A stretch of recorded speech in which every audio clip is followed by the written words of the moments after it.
You might feel it right now. That vague emptiness, that sense that something is missing, even if everything looks fine on the surface. You wake up, you do what you're supposed to do, you follow the script you were handed, yet it feels like you're drifting, not living. Here's the part no one tells you. You don't feel lost because your life is broken. You feel lost because you've never been taught to hear your own voice. Carl Jung once said, "The privilege of a lifetime is to become who you truly are." But most people never get that privilege. Not because it's impossible, but because they're too busy becoming what the world expects.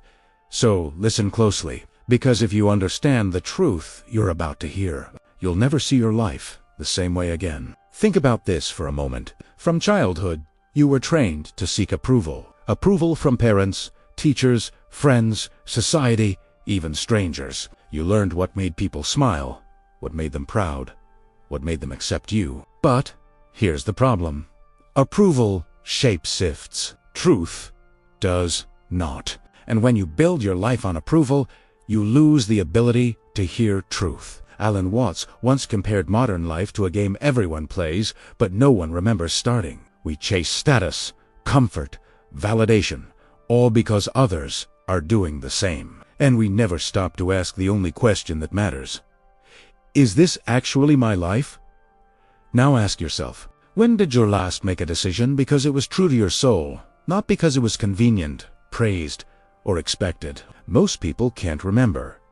And that's why they feel lost. Not because they lack purpose, but because they're drowning in noise. Noise from expectations, noise from comparison, noise from fear. Until the inner voice becomes so faint, you start thinking it never existed. Carl Jung believed that every human carries two selves: the persona, the mask you show the world, and the self, the person you actually are. The tragedy is that most people spend their entire lives polishing the mask while the real self starves underneath it. Viktor Frankl, after surviving the concentration camps, came to a similar truth. Life is never made unbearable by circumstances, but only by lack of meaning. Meaning doesn't come from external achievement. Meaning comes from alignment, from living in harmony with what feels deeply and silently you. And then there is Friedrich Nietzsche, who believed that every individual has an inner demon, a life force pulling them toward their unique path. He said, "Become who you are, not who they want you to be, not who you've been told to become during your upbringing, but who you are when no one is watching." These three thinkers, from different eras and different experiences, converged on one profound truth. You feel lost when your outer life doesn't match your inner nature. You find yourself when the two begin to align. But here's the hard part, and the part everyone learns too late. This is why change feels so frightening. The world applauds the persona, the version of you that's digestible, predictable, safe.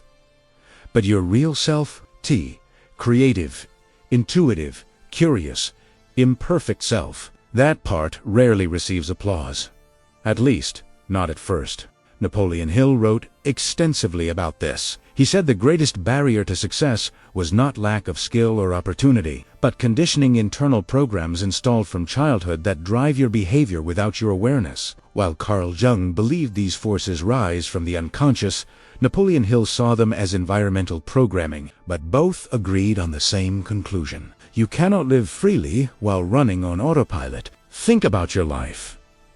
Really think about it. How many choices have you made because someone told you it was the smart decision? How many dreams have you buried because they seemed unrealistic? How many times have you silenced yourself to avoid judgment? Every time you do this, a small part of your real self fades. Not instantly, but slowly, silently, quietly, until one day you wake up and realize you've become a stranger to your own life. This is the moment most people reach in their 40s or 50s. They look around and think, how did I end up here? Why do I feel like something is missing? Why does life feel like a script, not an adventure? And the answer is simple, yet deeply uncomfortable, because they followed everything except themselves. If. The truth most people only discover at the end of their lives. Nothing in the external world will ever give you the feeling you're searching for. Not success, not status, not approval, not comfort, not security. The feeling you're searching for, that deep sense of aliveness, clarity, and authenticity, comes only from one thing: living a life that is true. True to your inner voice, true to your instincts, true to the strange, quiet wisdom you've been ignoring for years. And most people never realize this until it is too late, because the world teaches you how to survive, but never how to live. The world teaches you how to follow rules, but never how to listen to intuition. The world teaches you who to please, but never who you are. But here's what no one tells you. You can wake up. You can reconnect. You can realign. At any moment, awareness is the beginning. Once you see that life is happening through you, not to you, you stop waiting for permission. You stop asking for approval. You stop sacrificing your truth for acceptance. You begin living from the inside out. And this changes everything. Awareness is not dramatic. It's subtle. It's quiet. It's gentle. It's the moment you stop running long enough to question the running. It's the moment you turn off autopilot. The moment you say, "Wait, is this who I want to be?" This simple question can change the direction of your entire life. Viktor Frankl wrote that between stimulus and response, there is a space. In that space is our power to choose. Most people never discover this space. They react, they repeat, they obey old patterns. But the moment you become aware, really aware, that space appears. And suddenly, you are no longer a passenger in your own life. You are the driver. Slowly, beautifully, and often painfully, you begin to understand you were never broken. You were never wrong. You were never behind. You were simply asleep, buried under layers of expectations, conditioning, fear, and noise.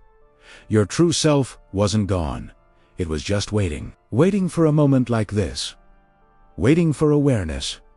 Waiting for you. And once you hear your own voice clearly again, you will realize something extraordinary. There has always been a deeper intelligence inside you. Not logical intelligence, but existential intelligence. A sense of direction your mind can't rationalize, but your soul recognizes instantly. This is what Friedrich Nietzsche called the inner necessity.